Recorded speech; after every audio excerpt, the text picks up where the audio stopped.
जो इससे प्रीवियस हमारी वीडियो थी उसके अंदर हमने 3.3 के कुछ क्वेश्चन किए थे, इसके अंदर एक दो क्वेश्चन और हमारा रहता है, वो इस वीडियो के अंदर हम डिस्कस करेंगे। तो हमारे पास जो क्वेश्चन नंबर 10 है इसके अंदर, ये आपका एग्जाम के पॉइंट ऑफ व्यू, जो बोर्ड के एग्जाम उससे के पॉइंट ऑफ व्यू से बहुत ही इंपॉर्टेंट क्वेश्चन है। क्या क्वेश्चन हमारे पास, express the matrix as a sum of, क्या लिखना, sum of symmetric matrix and a skew symmetric matrix. तो इसकी स्टेटमेंट क्या है, इसके कहने का मतलब आपको कोई भी मैट्रिक्स गिवन हो, कोई भी मैट्रिक्स अगर गिवन है तो आपको उस मैट्रिक्स को दो नई मैट्रिक्स के सम में लिख के दिखाना है। क्या लिख के दिखाना, दो नई मैट्रिक्स के सम में। अब उन दो नई मैट्रिक्स के सम में लिखना है, उनमें से एक तो आपके पास होनी चाहिए सिमेट्रिक मैट्रिक्स और एक क्या होनी चाहिए आपके पास, स्क्यू सिमेट्रिक मैट्रिक्स। जैसे हमारे पास ये मैट्रिक्स है, ये हमने लिख के दिखानी स्क्यू सिमेट्रिक, सिमेट्रिक और स्क्यू सिमेट्रिक के जोड़ में लिख के दिखाने। तो हमारे पास दो मैट्रिक्स होनी चाहिए, जो एक तो क्या होनी चाहिए सिमेट्रिक मैट्रिक्स और दूसरी क्या होनी चाहिए स्क्यू सिमेट्रिक, जिनका अगर दोनों का मैं सम करूं तो क्या है हमारे पास, ये मैट्रिक्स है। एक मिनट, इसको मैं क्या लेट कर लूं, ए लेट कर लूं, क्या लेट कर लूं, ए। ठीक है भाई, हमने इसको दो मैट्रिक्स के सम में लिख के दिखाना है, तो मैंने क्या लिखा है, इसको ए को लिख दिया भाई पी प्लस क्यू। क्या लिखा, पी प्लस क्यू। अब यानी कि मुझे एक पी चाहिए और एक क्यू, जिनके दोनों के सम में क्या लिखा जाए हमारे पास, ये मैट्रिक्स है। पी तो हमारे पास क्या होना चाहिए, सिमेट्रिक मैट्रिक्स, और क्यू हमारे पास क्या होना चाहिए, स्क्यू सिमेट्रिक। यानी ऐसी दो मैट्रिक्स पी और क्यू चाहिए जिनके सम में ये लिखा जाए, और पी तो हमारे पास क्या मान लो सिमेट्रिक हो और क्यू हमारे पास क्या हो, स्क्यू सिमेट्रिक। इससे थोड़ी देर पहले जब हमने, इससे जो पहले वाली हमारी वीडियो थी उसके अंदर हमने पढ़ा था, कोई भी स्क्वायर मैट्रिक्स हो, अगर उसके अंदर आप उसका ट्रांसपोज ऐड कर दो तो मैट्रिक्स आपके पास क्या आएगी, सिमेट्रिक मैट्रिक्स। अगर किसी भी स्क्वायर मैट्रिक्स में से उसका ट्रांसपोज अगर आप माइनस कर दो तो वो हमारे पास क्या आएगी, स्क्यू सिमेट्रिक मैट्रिक्स। तो ये दो चीजें हमें मालूम है, कोई भी स्क्वायर मैट्रिक्स हो, ट्रांसपोज ऐड कर देंगे तो सिमेट्रिक मैट्रिक्स आएगी, अगर ट्रांसपोज माइनस कर देंगे तो स्क्यू सिमेट्रिक मैट्रिक्स आएगी।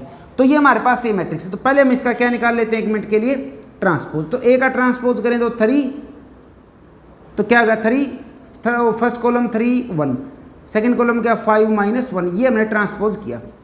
अब मैं पहले तो एक सिमेट्रिक मैट्रिक्स बनाऊं। सिमेट्रिक बनाने के लिए मैंने क्या करना पड़ेगा, इसके अंदर किसी भी स्क्वायर मैट्रिक्स के अंदर उसका ट्रांसपोज ऐड कर दो, तो ए प्लस ए का क्या कर दो, ट्रांसपोज। तो ये निकालने के लिए दोनों का ऑर्डर सेम होना चाहिए, तो देखो दोनों का ऐड करो, कोरस्पोंडिंग एलिमेंट में कोरस्पोंडिंग एलिमेंट ऐड, 3 + 3 कितना होगा हमारे पास 6, 5 + 1 कितना होगा हमारे पास 6, 1 + 5 कितना होगा हमारे पास 6, -1 - 1 कितना होगा -2। तो ये हमारे पास आ गया। अब आपको क्या करना है इसके अंदर, तो देखो हमें क्या चाहिए, सिमेट्रिक मैट्रिक्स चाहिए।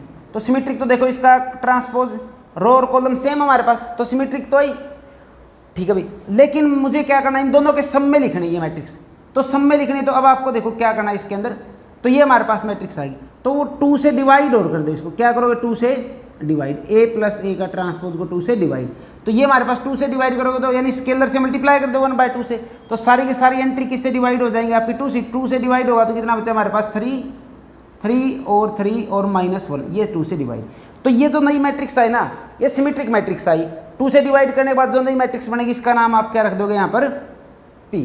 तो ये हमारे पास पी एक मैट्रिक्स है। अगर पी का देखो ट्रांसपोज करके देखो एक मिनट, पी का ट्रांसपोज करोगे तो क्या होगा, फर्स्ट कॉलम 3 रो में लिख दो, सेकंड कॉलम 3 - 1, तो पी का ट्रांसपोज किसके बराबर है, पी के। तो पी क्या हो गया हमारे पास, सिमेट्रिक मैट्रिक्स,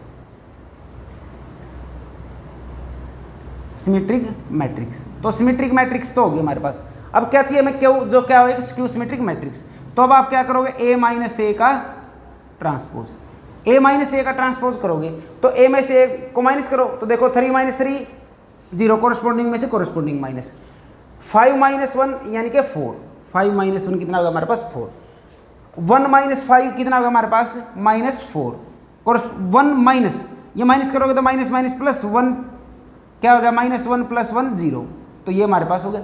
अब क्या करना है, इसको आपको 2 से डिवाइड कर दो या 1/2 से मल्टीप्लाई कर दो, दोनों एक ही चीज़ हैं। तो इसके अंदर आप 2 से डिवाइड करोगे तो 0, ये बन गया हमारे पास 2 -2 और 0। तो इसी का नाम अब आप पलट के क्या लिख दो, क्यू। क्या नाम लिखा हो, क्यू। अब आपको चेक करना क्यू का ट्रांसपोज कर लो, क्या स्क्यू सिमेट्रिक बनेगी कि नहीं बनेगी। तो ट्रांसपोज करोगे तो क्या होगा, 0 - 2 0, इसमें से नेगेटिव कॉमन ले लो, नेगेटिव कॉमन लोगे, सबके साइन चेंज, 0 के साइन पर कोई इफेक्ट नहीं, 2 - 2 का हो गया 2 का हो गया -2 और 0 का 0। तो यही देखोगे हमारे पास क्या बनेगी, नेगेटिव आगे, और जो अंदर वाली मैट्रिक्स वो क्या होगी, क्यू। तो क्यू का ट्रांसपोज क्या आएगा, खुद के नेगेटिव के बराबर। तो क्यू क्या होगा हमारे पास, स्क्यू सिमेट्रिक मैट्रिक्स। तो जब भी आपको कोई मैट्रिक्स सिमेट्रिक और स्क्यू सिमेट्रिक के सम में लिख के दिखानी हो तो आपको क्या निकालना पड़ेगा, दो मैट्रिक्स पी और क्यू। पी तो क्या आपके पास सिमेट्रिक मैट्रिक्स आपको मालूम ही है, किसी स्क्वायर मैट्रिक्स में उसका ट्रांसपोज ऐड कर दो वो क्या बनेगी, सिमेट्रिक। और सिमेट्रिक को 2 से, जो सिमेट्रिक मैट्रिक्स है 2 से डिवाइड करके उसका नाम क्या रख दो, पी। और जो स्क्यू सिमेट्रिक कैसे बनेगी, ए में से उसका ट्रांसपोज माइनस कर दो और 2 से डिवाइड करने के बाद जो आएगी उसका नाम क्या रख दो आप, क्यू। तो ये दो सिमेट्रिक और स्क्यू सिमेट्रिक मैट्रिक्स हमें मिल गई। अब हमें क्या करना है, इस मैट्रिक्स को दोनों के सम में भी लिख के दिखाना है। तो अब आप क्या करो, जस्ट पी का और क्यू का सम करोगे। क्या करोगे, पी का और क्यू का सम। तो सम आप देखो तो किसके बराबर होगा, वो आपका ए के बराबर। तो क्या करोगे, पी प्लस क्यू। तो पी प्लस क्यू, ये हमारे पास क्या होगी, पी। तो 3 प्लस 0 क्या होगा, 3 प्लस 0 3। तो यहाँ से क्या 3 कोरस्पॉन्डिंग में कोरस्पॉन्डिंग ऐड, 3 प्लस 2 5, 3 प्लस 2 5। यहाँ से क्या 3 माइनस 2, 3 में माइनस 2 ऐड करोगे तो कितना बचा हमारे पास, 1। कितना बचेगा यहाँ पर, 1। माइनस 1 प्लस 0 देखोगे तो कितना आएगा हमारे पास, -1। तो ये वैल्यू किसके बराबर ही आएगी, हमारी ए के बराबर। यानी पी प्लस क्यू का सम किसके बराबर है, ए के बराबर। तो यही हमारे पास क्या रिक्वायर्ड मैट्रिक्स है, एक सिमेट्रिक और एक स्क्यू सिमेट्रिक। यही प्रोसेस आपको 3x3 की हो, 4x4 की हो, 5x5 की हो, सभी मैट्रिक्स के ऊपर यही पैटर्न आपका फॉलो होगा। आप इजीली इन क्वेश्चन को कर सकते हो। तो जो नेक्स्ट क्वेश्चन है बच्चों हमारे पास क्या है, क्वेश्चन नंबर 11। तो इसके अंदर ये मल्टीपल आंसर है आपके पास यहाँ पर, यानी कि हमें 4 ऑप्शन गिवन, उसके अंदर से एक आंसर हमारे पास राइट हो, वो हमें सिलेक्ट करना है। तो क्या इसके अंदर स्टेटमेंट देखो, if A and B are a symmetric matrix.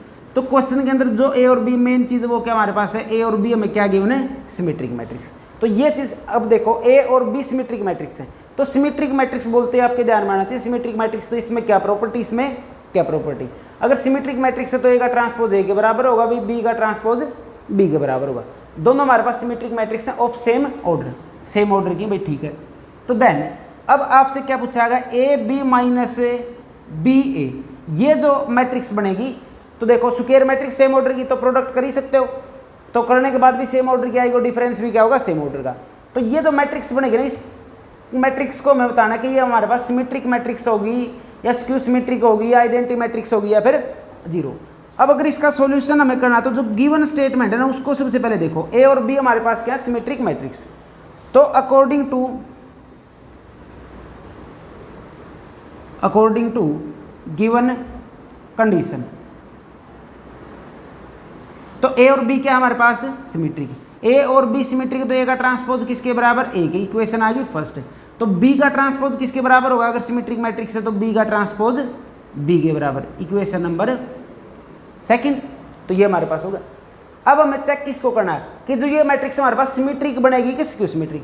तो इसको हमें चेक करने के लिए हमने कुछ ट्रांसपोज की प्रॉपर्टी कल पढ़ी थी। ट्रांसपोज जो प्लस और माइनस पे होगा वो अलग अलग होगा और जो प्रोडक्ट पे होगा वो पलट के होगा। तो क्या थी वो, जैसे ए प्लस बी का ट्रांसपोज कैसे खुला था, ए का ट्रांसपोज प्लस बी का, माइनस हो तो माइनस है। और एक प्रॉपर्टी ये थी ए बी का ट्रांसपोज कैसे खुलेगा, बी का ट्रांसपोज और ए का ट्रांसपोज पलट के। तो हम इसको चेक कर लेते हैं पहले, ए बी माइनस बी ए का क्या लेके चलोगे, ट्रांसपोज। अब देखो ब्रैकेट के जो अंदर है तो देखो यहाँ पर क्या ब्रैकेट के अंदर ए बी, यहाँ पर क्या ए प्लस बी का ट्रांसपोज ये हो गया। तो अगर हमें क्या करना, सिमेट्रिक मैट्रिक्स, सिमेट्रिक जो ब्रैकेट के अंदर अगर वही आ गया ना ट्रांसपोज करने के बाद, यानी same matrix A B minus B A ही आ ट्रांसपोज करने के बाद तो सिमेट्रिक। अगर नेगेटिव आएगा तो क्या बनेगी, स्क्यू सिमेट्रिक। तो सबसे पहले देखो इसके ऊपर कौन सी प्रॉपर्टी लगाऊं, प्लस और माइनस वाली। प्लस और माइनस वाली क्या करी भाई, जो पहले मैट्रिक्स है जो प्लस और माइनस के आगे पीछे उन दोनों पे अलग अलग ट्रांसपोज हो जाएगा। तो माइनस के आगे कौन, ए बी, और माइनस के पीछे कौन, बी ए, दोनों पे अलग अलग ट्रांसपोज। तो ए बी का ट्रांसपोज हो गया बी, और बी ए का ट्रांसपोज हो गया। तो पहली प्रॉपर्टी लग गई। अब सेकंड वाली लगेगी। तो प्रोडक्ट पे ट्रांसपोज कैसे खुल रहा है भाई, इनको पलट दो इनकी पोजीशन को और फिर ट्रांसपोज लगाओ। तो ये हमारे पास क्या होगा, इसके अंदर ए बी, तो पोजीशन पलटूं तो पहले आगे आ गया बी और पीछे चले आ गया ए का ट्रांसपोज। तो इसके अंदर अगर पोजीशन बदलोगे तो ए का ट्रांसपोज और बी का ट्रांसपोज। ठीक है भाई, ये हो गया। अब कंडीशन 1 का और 2 का यूज करो। कंडीशन 1 का और 2 का यूज करोगे तो ए का ट्रांसपोज तो ए के बराबर है भी, और बी का ट्रांसपोज बी का बराबर है।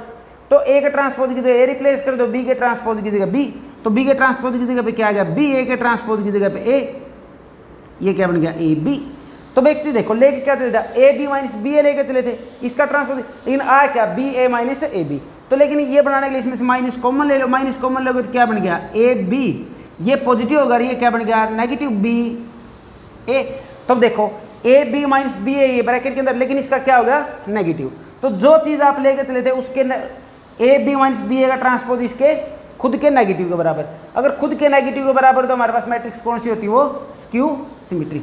तो इसका कौन सा ऑप्शन राइट हो जाएगा हमारे पास, फर्स्ट ऑप्शन क्या होगा इसका राइट। तो ये हमारे पास क्वेश्चन नंबर 11 था। तो इसके अंदर एक क्वेश्चन और बचता है, क्वेश्चन नंबर 12, वो और देख लेते हैं हम क्या। तो जो क्वेश्चन नंबर 12 है हमारे पास, क्या है क्वेश्चन नंबर 12 के अंदर बच्चों, ए मैट्रिक्स गिवन है, स्क्वायर मैट्रिक्स है। तो क्या है इसके अंदर, cos alpha minus sine alpha, sine alpha cos alpha. अब हमें जो गिवन कंडीशन है, मैट्रिक्स गिवन है।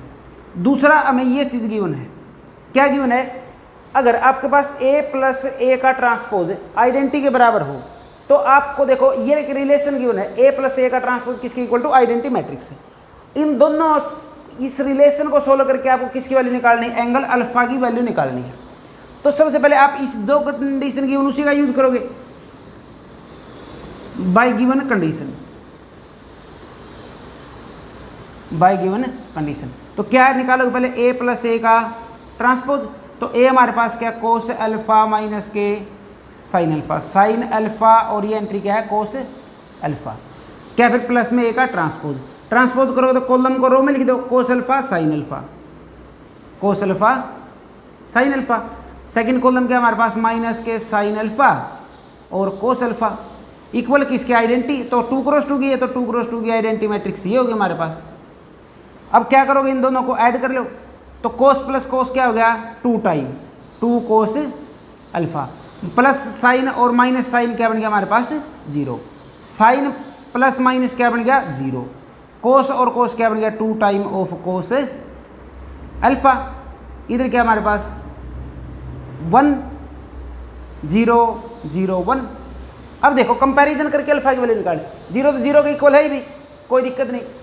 अब इसको देखो, दो मैट्रिक्स सेम है तो इक्वल कब, कोरस्पॉन्डिंग एलिमेंट कोरस्पॉन्डिंग के बराबर होना चाहिए, इक्वल मैट्रिक्स हैं दोनों के दोनों, इक्वल मैट्रिक्स हमने पढ़ी थी, यही कंडीशन है, सेम ऑर्डर की और कोरस्पॉन्डिंग एलिमेंट के बराबर, ये इसके बराबर, ये इसके बराबर। तो देखो 1 1, तो यहाँ पर क्या 2 कोस अल्फा।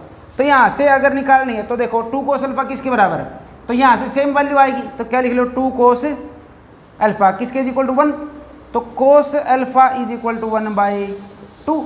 और जो कोस की आपने टेबल याद की होगी तो उसके अंदर 1/2 वैल्यू कहाँ पे होती है आपकी, कोस की 60 के ऊपर। तो 60 को आप क्या भी लिख सकते हो, कोस π/3। तो अल्फा कंपैरिजन करो तो अल्फा की वैल्यू कितना होगी यहाँ से, π/3। तो ये हमारे पास क्या होगी इसके अंदर अल्फा की वैल्यू। तो ये हमारे पास 3.3 एक्सरसाइज कंप्लीट हुई। तो नेक्स्ट अगर इसके अंदर आपको कोई भी प्रॉब्लम हो तो वो आप कमेंट करके बता सकते हो। तो नेक्स्ट वीडियो के अंदर जो 3.4 है वो हम डिस्कस करेंगे।